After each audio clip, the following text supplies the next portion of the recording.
the Sprixie Show. Welcome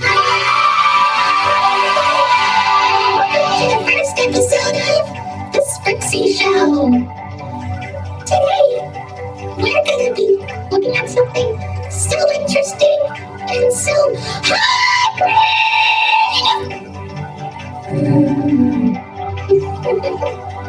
Oopsies. Never mind. So, do you know what we're going to be doing today?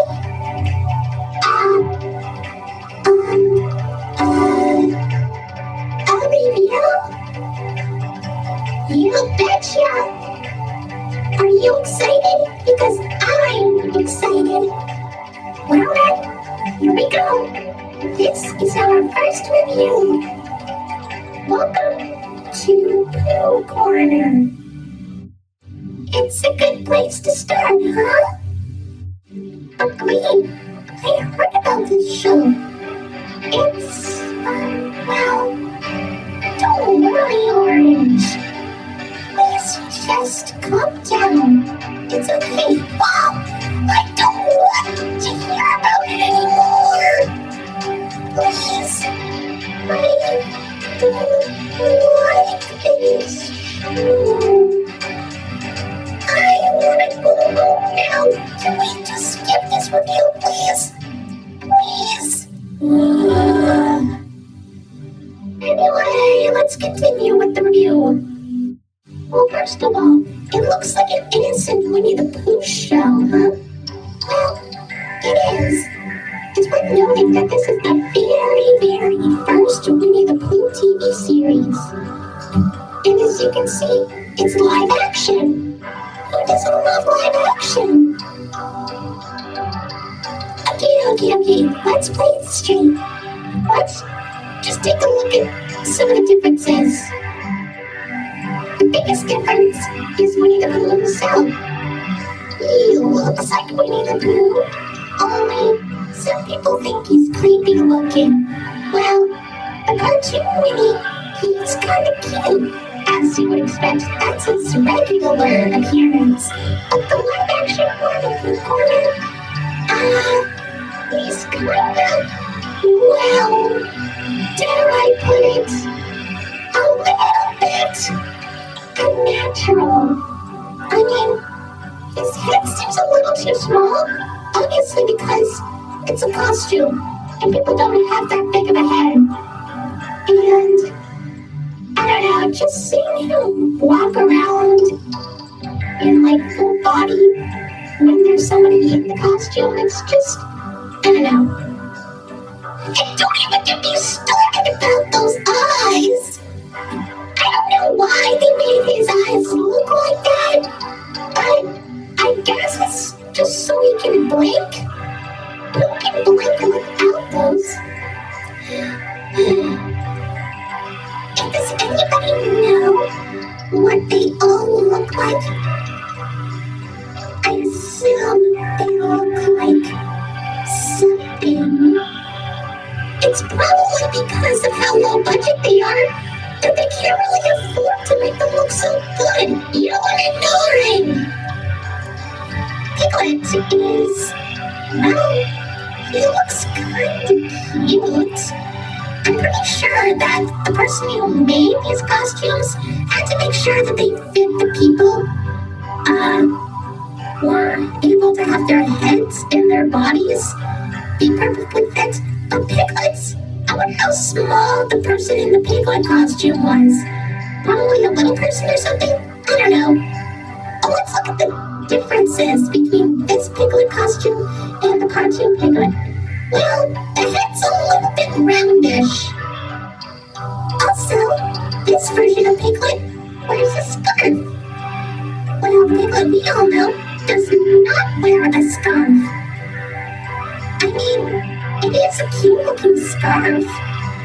I do like scarves, but, well, I don't know. He does look cute in that scarf, I must say. Now let's look at Tigger.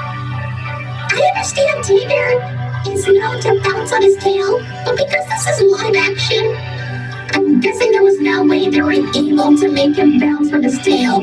I mean, a fake tail is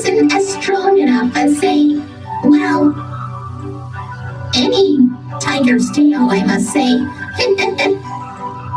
Also, I think that he's a little too, dare I say, quick. But you know what? I guess that's what makes Tigger funny. He's supposed to be really energetic.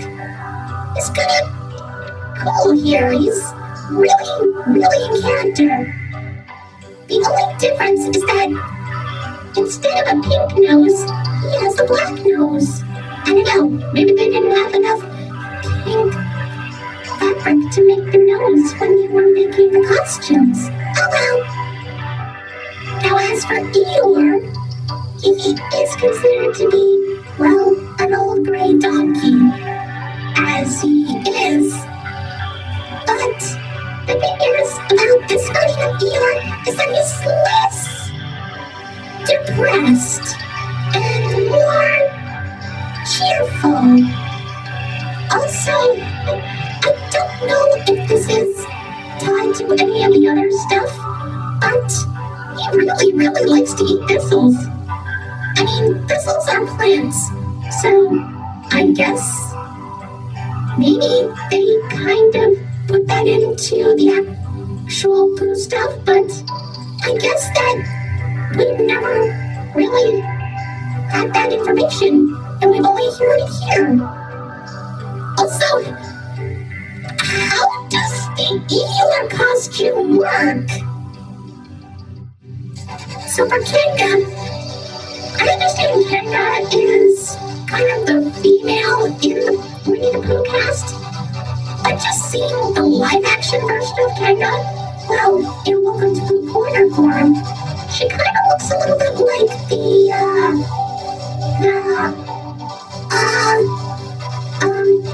alright, let's move on. Roo is, he's actually kind of cute. And that's all. Moving on.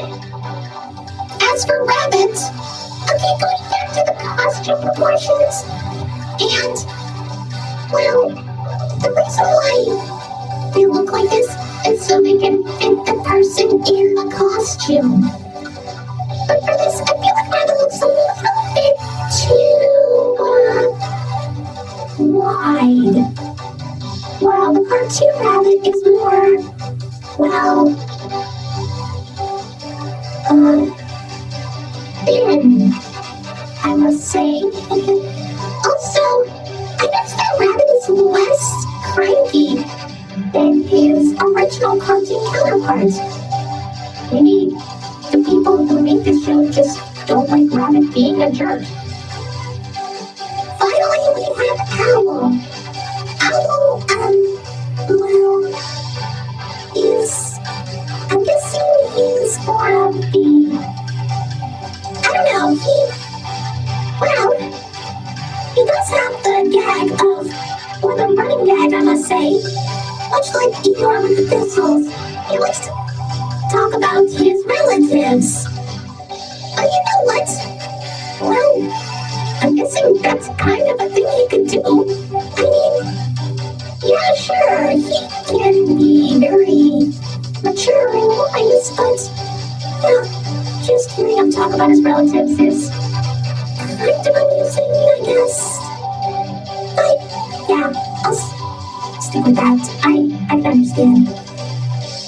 G. Green, I never knew that the characters had some interesting looks and personalities. It almost felt like that I missed something from the original stuff, or should I say, the actual stuff that's been around for the longest. I know.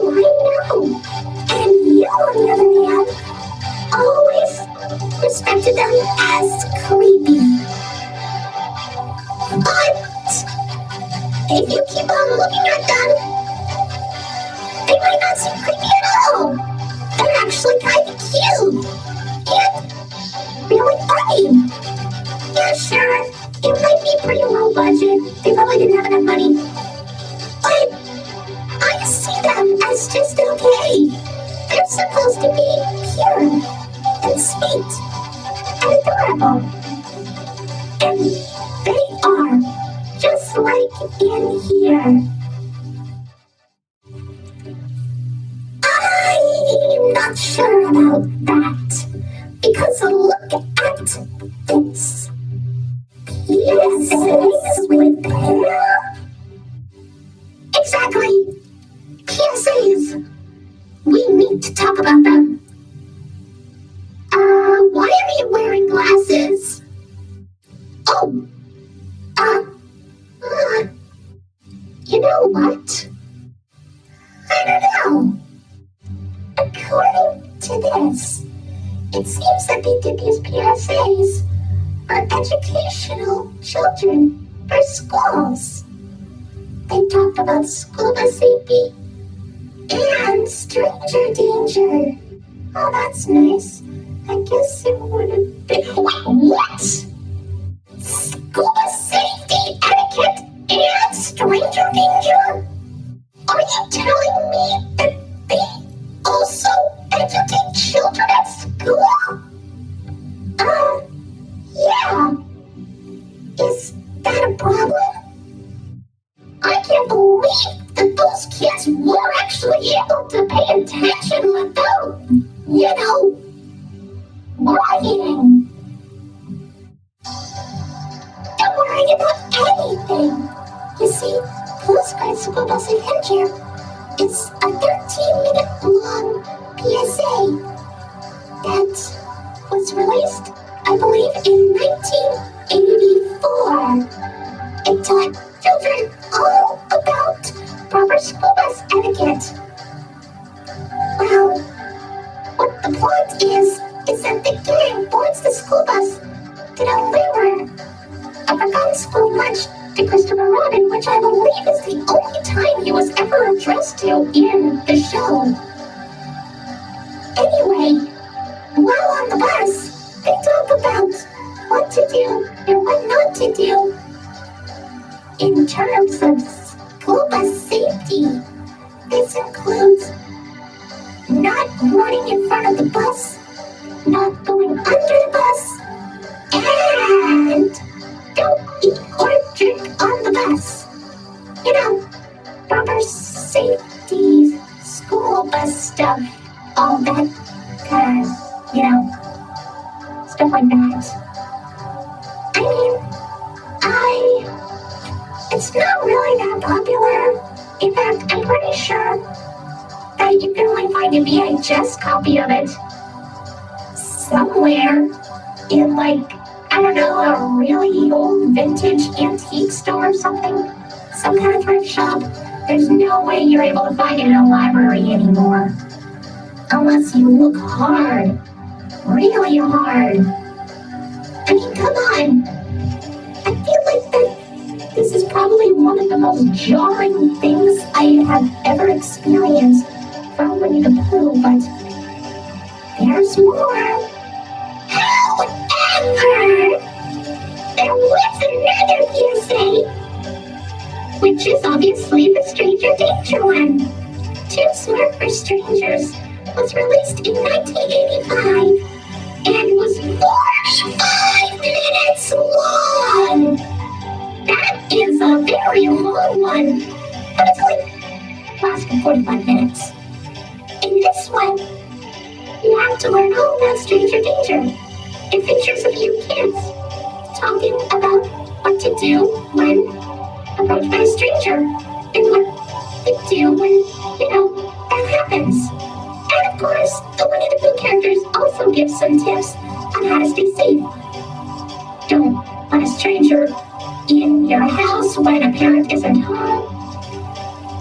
Don't take anything from a stranger if they offer it to you, and run away when approached by a stranger while on the street. The reason why this is so infamous is because, they also talk about molestation, which is, touching private parts. They talk about private parts in this. But despite all of that, it's still a really good show, just like all the other ones. Well, that's our show.